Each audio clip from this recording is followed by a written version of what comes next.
작은 지혜는 큰 지혜에 미치지 못하고 짧은 수명은 긴 수명에 미치지 못한다. 아침에 생겨나 저녁에 죽는 버섯은 밤과 새벽을 모르고 매미는 봄과 가을을 알지 못한다. 이들은 짧은 삶을 사는 것들이다. 초나라 남쪽에 사는 명령이라는 바다거북이는 500년을 봄으로 삼고 500년을 가을로 삼는다고 한다.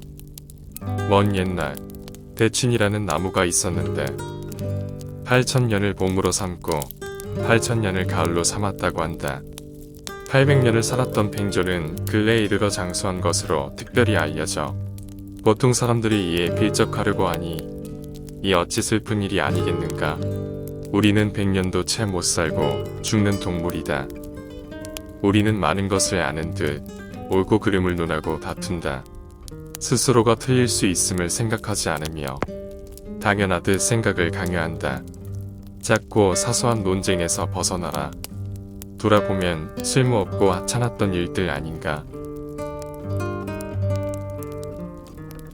영혼이 아닌 육체가 나아야 한다. 건강을 관리해야 하는 이유는 대부분의 사람은 정신력만으로 극복할 수 없기 때문이다. 우리가 나라고 믿었던 깨어있던 영혼은 의식, 즉 빙산의 일각이다. 몸에 병이 찾아오면 내 모든 생각이 부정적으로 변하듯 무의식이 나를 지배하기 때문에 정신력만으로 극복하려고 해도 시간이 지나면 무너지게 된다. 그래서 이를 극복한 아주 일부의 위인을 제외하면 건강한 신체에 건강한 정신이 깃든다는 말이 대부분 적용이 된다.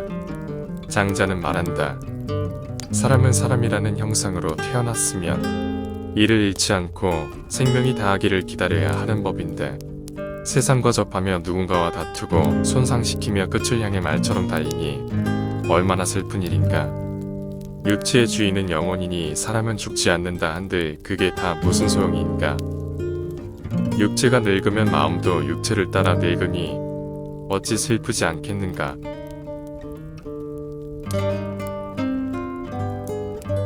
물가에 사는 꽁은 10걸음을 가야 겨우 한 번 먹이를 쪼아 먹을 수 있고 100걸음을 가야 겨우 물을 한 모금 마실 수 있지만 세상 속에서 사육되기를 바라지는 않는다. 몸은 왕성해지겠지만 본래 성질에 맞지 않아 마음이 즐거울 수 없다. 새는 자연에서 자유롭게 날기 위해 태어났으며 본능은 거스를 수가 없다.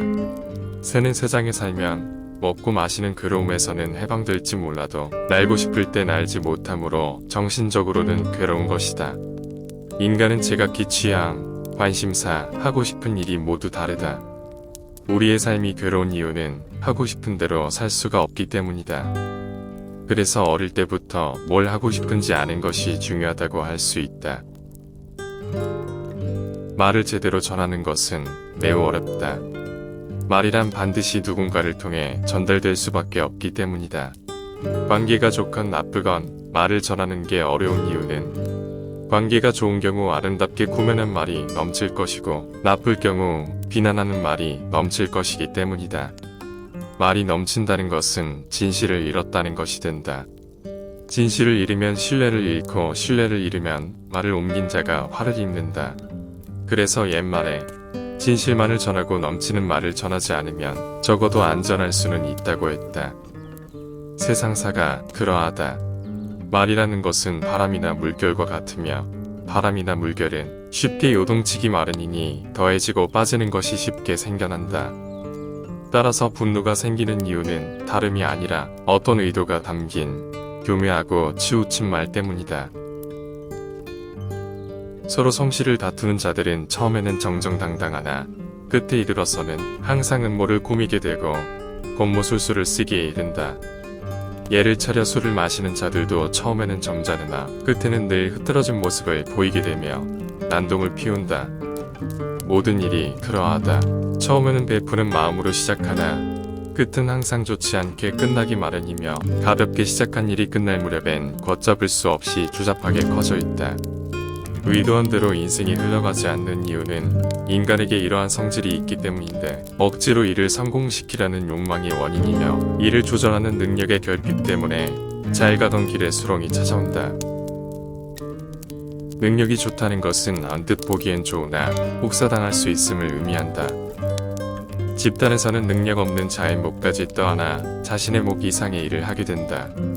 능력이 있음을 선보일 때는 그 능력의 가치를 알아보고 제대로 사용해 줄 수 있는 사람 앞이어야 한다. 장자는 말한다. 산의 나무는 스스로 벌목을 부르고 기름은 스스로 불타는 것을 부른다. 개수나무는 먹을 수 있기에 베어지고 온나무는 오치를 할 수 있기에 잘려나간다. 세상 사람들 모두 쓸모 있는 것에 쓰임은 알아도 쓸모없는 것에 쓰임은 모른다. 이는 두드러진 능력 외의 재주를 보는 눈이 대부분의 사용자에게 결여되어 있기 때문이다. 우리 삶에는 한계가 있지만 알미는 한계가 없다. 한계가 있는 것을 가지고 한계가 없는 알을 쫓으려고 한다면 모든 것이 어려워질 것이다. 그런데도 알을 억지로 쫓아가면 결국 위험해질 뿐이다. 선을 행하더라도 명성을 바라지 말고 악을 행하더라도 형벌을 받을 정도는 하지 말라. 선악을 떠난 중도를 기준으로 삼으면 신체를 잘 지킬 수 있고 타고난 삶을 보존할 수 있으며 가까운 자를 제대로 봉양할 수 있고 천수를 누리며 살 수 있다. 해자가 장자에게 말했다. 내게 큰 나무 하나가 있는데 사람들은 그것을 가죽나무라 부른다네. 큰 줄기는 울퉁불퉁해 직선을 그리는 자로 쓸 수 없고 작은 가지는 구부러져 원인 안에 목골을 그리는 도구로 쓸 수 없네. 길가에 서 있지만 목수가 거들떠보지도 않지.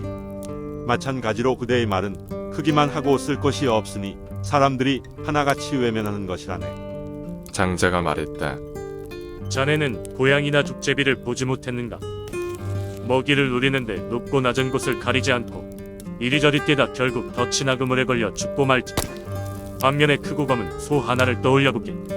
그 덩치가 마치 하늘에 들이운 구름과 덮지.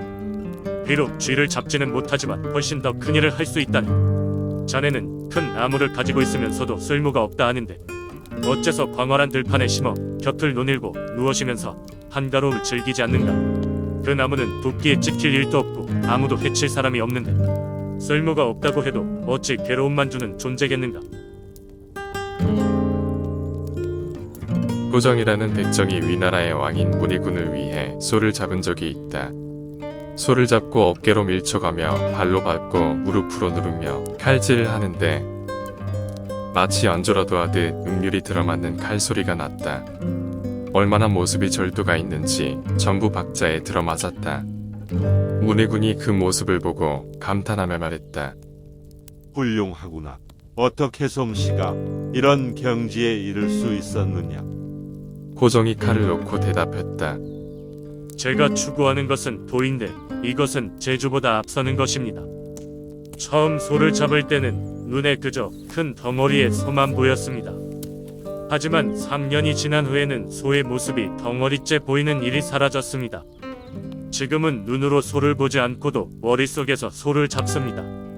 감각이 아니라 정신을 따라 움직이는데 소의 몸에 있는 결 따라 살과 힘줄의 틈새를 가르고 뼈와 관절 사이의 공간으로 칼을 집어넣어 본래의 구조에 맞게 칼을 쓰며 얽힌 부분까지도 칼을 놀리는데 전혀 거리낌이 없습니다.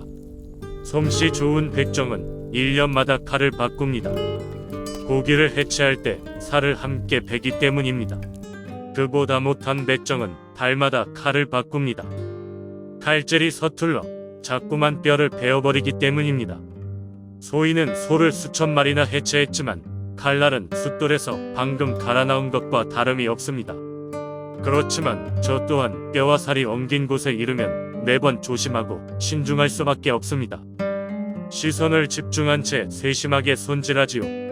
이렇게 칼날을 미세하게 움직여 나가면 어느새 뼈와 살이 우수수 떨어져 땅에 수북이 쌓이게 됩니다. 그제서야 칼을 멈추고 사방을 둘러본 뒤 북적한 기분으로 칼을 닦아 놓습니다.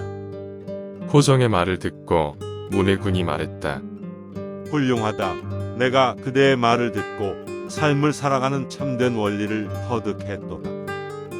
포정해오라는 말의 뜻은 뛰어난 솜씨를 지녔거나 신기한 기술을 칭찬할 때 쓰이는 말이다.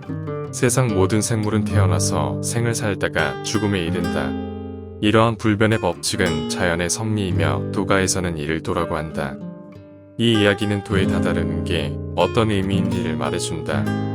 큰 힘을 들이지 않고 소를 해체하기 위해서는 뼈와 살의 결을 따라 해체해야 하며 이는 소에 대한 구조가 체화되어 있기에 가능한 것이다.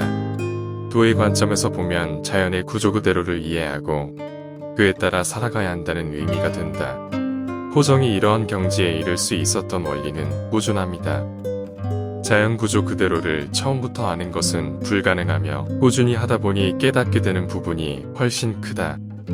그래서 주목해야 할 부분은 경지에 이른 솜씨가 아니라 그 솜씨를 갖게 도와준 꾸준함이어야 한다. 우리는 무언가를 이루기 위해 늘 큰 계획을 가지고 처음부터 무리를 하게 된다. 중요한 것은 처음의 기합이 아니라 몇 년 뒤에도 할 수 있는 지속성이어야 한다. 익숙하지 않은 일을 처음부터 무리하기 시작하면 몸에서는 거부 반응을 일으킨다. 그렇기에 하루의 작은 양이라도 꾸준히 오래 하는 것이 둔재가 천재를 이기는 비밀인 셈이다. 백이만성형 인간은 그렇게 탄생한다.